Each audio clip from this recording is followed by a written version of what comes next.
So, back at it again with them white vans. Hell yeah. And we're about to go across. Damn, Daniel. About to go across. Well, Damn, maybe go. that's a dead meme.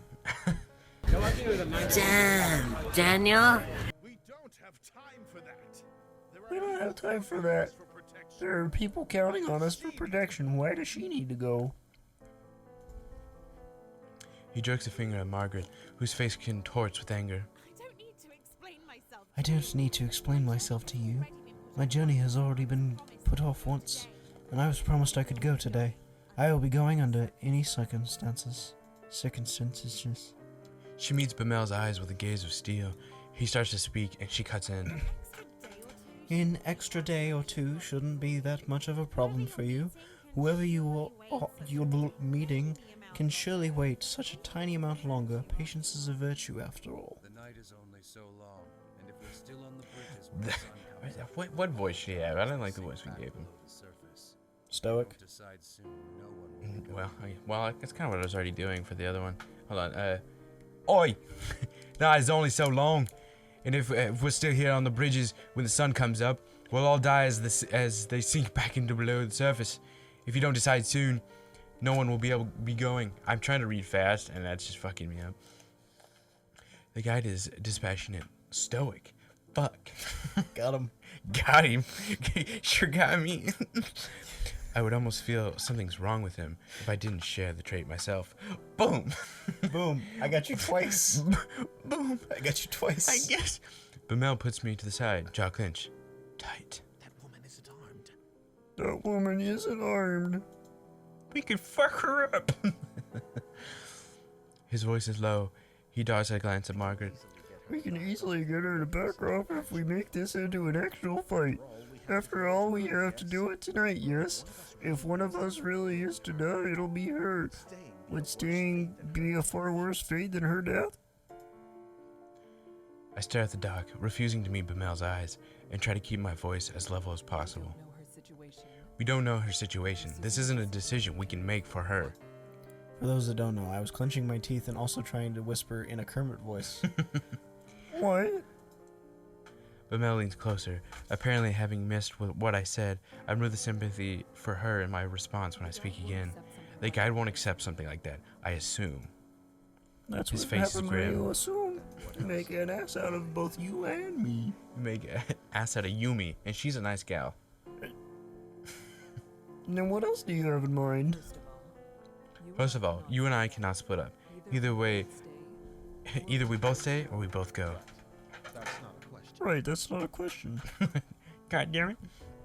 I cross my arms, a hand on my chin. I have a full confidence in my abilities and in Bemelle's, but there's no reason not to believe the guide knows exactly what he's talking about. If we go, he might not be able to give the group attention we each deserve. That would mean we truly would be putting Margaret's life at risk on top of our own. I believe we should go. And I believe you. And I believe you.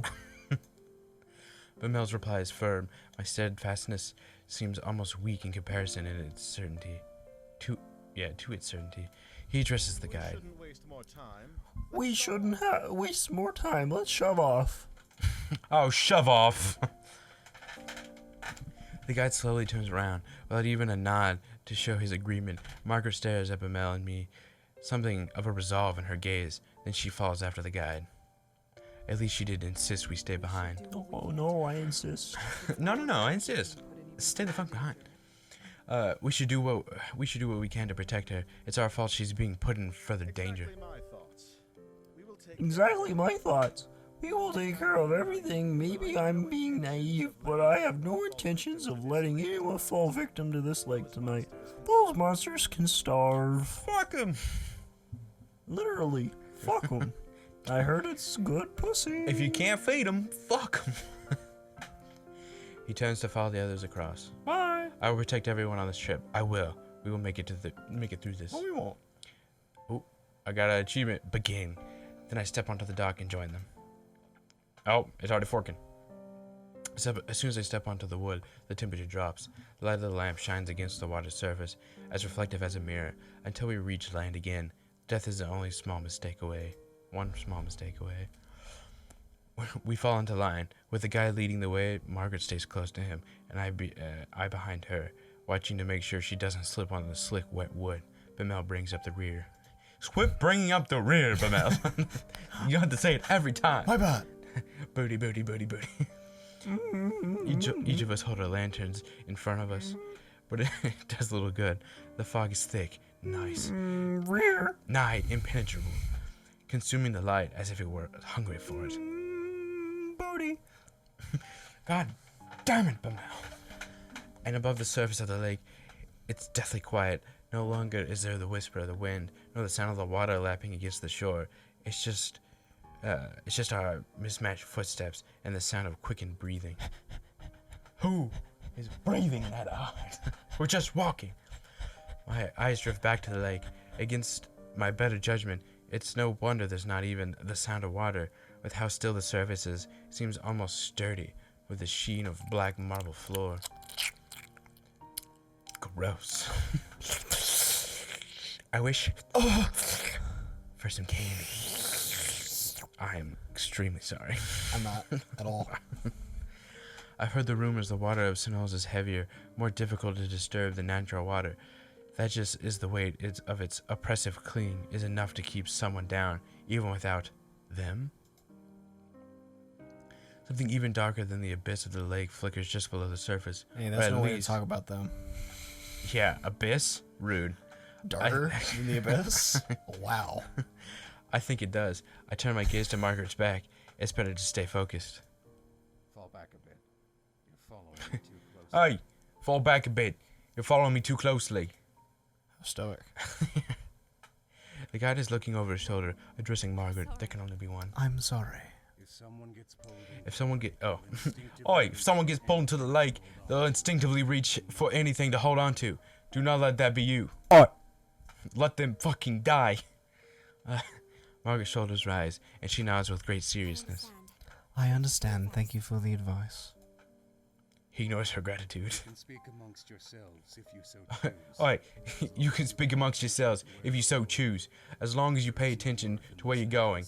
There is no worth in listening to the sounds out there. If there's anything at all, it'll only If there's be anything at yourself all, trying to it's set only you on edge. be the Nixie trying to set you on edge. Alright then. Could you tell us your name?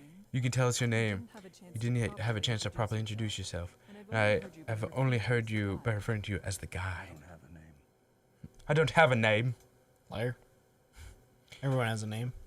He's facing the front again, his voice expressionless as before.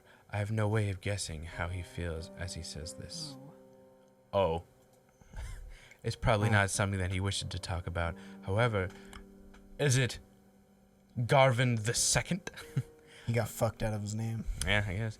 However, there was something else I wanted to say, so changing the subject is not difficult. Margaret, thank you for allowing us to join you.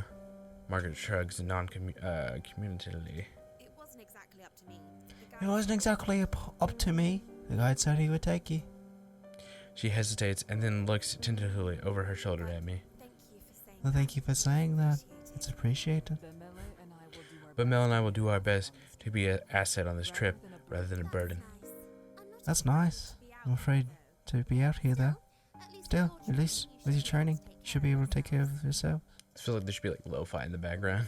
I admire her resilience. Right on.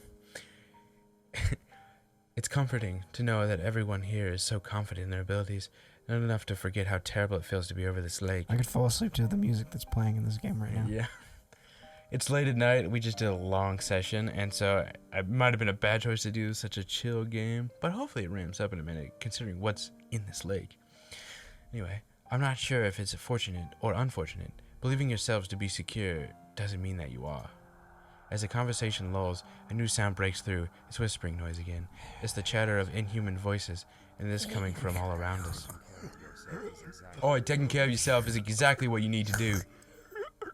The guy is speaking again, except louder, as if to cover the Nixie's voice with his own. Work yourself. I work to survival at all costs. Gross. You're doing the whispers. No, you're not. And hope that everyone around you,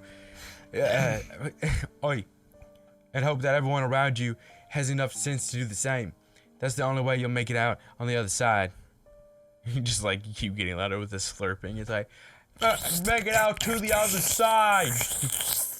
Margaret nods in response, but I hear a grunt from behind me. Tend to go further when they Ah, work Bemelle's together back. to achieve the same goal. Groups tend to be over there when they work together to achieve the same goal. Oh my god. Oh lord, he coming. Reader. Booty. The guy doesn't say anything in response to Bemelle's grumbling either. I'm not sure. Funny. I'm not sure whether he didn't hear Bemelle or whether he just didn't feel his statements made thus far are worthy of addressing. I have a feeling it's the latter. We go around a large bend in the bridge. Well, this bridge is fucking long. We go around the large bend of the bridge. That's why they have a guide. Yeah, part of it forked off to another way. I thought he was gonna be on a boat. Nope. I wonder how the guy knows which one of his essential identical path is correct when something in the corner of my eye catches my attention. I believe I saw something over there. Oi, keep walking. No need to worry. The guide's voice is calm and level. Did you put your name in the goblet of fire? Said Dumbledore calmly. I decided against pressing the issue, not wanting to set everyone more on edge. What did he say? Bemelle said, not like Kermit. What? Scoop. Perhaps not wanting the conversation to be caught by the guide, he speaks softly, though I couldn't quite hear him because of it. I take my eyes off Margaret and ahead for a moment to explain it to Bemelle and stop dead in my tracks. Only one word is able to escape me in the stunned state. Behind Bemelle stands another figure looming in the darkness.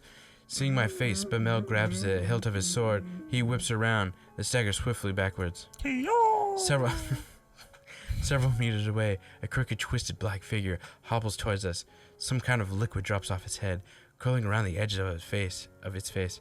It almost looks like it's crying. Bemelle backs up until he's standing beside me.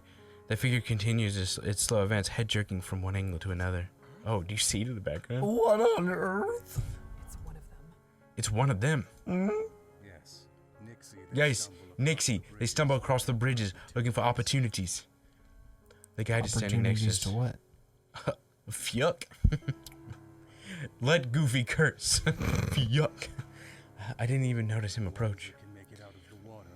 The ones that can make it out of the water are generally referred to as prowlers. He said in a kind of Australian accent. Kind of going back and forth. I had no idea. Things like that were out here. Is that what Kika saw down the other path? For sure, dude. For sure. Oh, dude, for sure. Oh, dude. The guy says nothing. Instead of returning to the front of the party, Margaret watches him pass. Her frustration morphs into nervous optimism when something seems to come into her mind. Well, Nixie aren't slowed down much by swords, but at least like keeps them away, right? Possibly. Right here, Margaret's right hand grips her face tight, and desperation bleeds into her voice. I bite the inside of my lip. Ow! Oh, direct light will force it to return to the lake. However, it'll try to drag the light, or you, down with it before it goes. Instinctively, I reach the hilt of my sword, despite the fact that it would do little to protect me. The prowler is getting closer, jerking, stopping, then resuming its jerking. Okay. Gross. Jerking it. Are you jerking it with jerkins? Are you joking me right now? Okay. Does anyone here have a light? We can leave here. Where it won't follow us. No. Matches. Only matches. It's like the whole damn bridge on fire. Bemelle spits. He's the one bringing up the rear, so he's the one most likely to be in danger if he keeps falling. The guide, however, moves forward. Oh, don't forget it's there. Don't let your guard down, and don't get left behind. What? How am I supposed to keep walking with this thing at my heels? You said it wants to attack. Don't give it the chance. Don't give it the chance. Fuck you. His face is just like, fuck you. Bemelle sputters in anger. And the guide similarly Fucking sucking fucking motherfucker. summarily Goddamn bullshit ignores ass him. motherfucker. Cunt. I solidly Cunt-ass, grab a hold bitch-ass of Bemelle's guy. upper arm. Here, I'll lead you like this, and you can keep your focus solely on the prowler. Make sure it doesn't get too close. Bemelle eyes the guide with unresolved hostility, but allows himself to softly sigh in relief.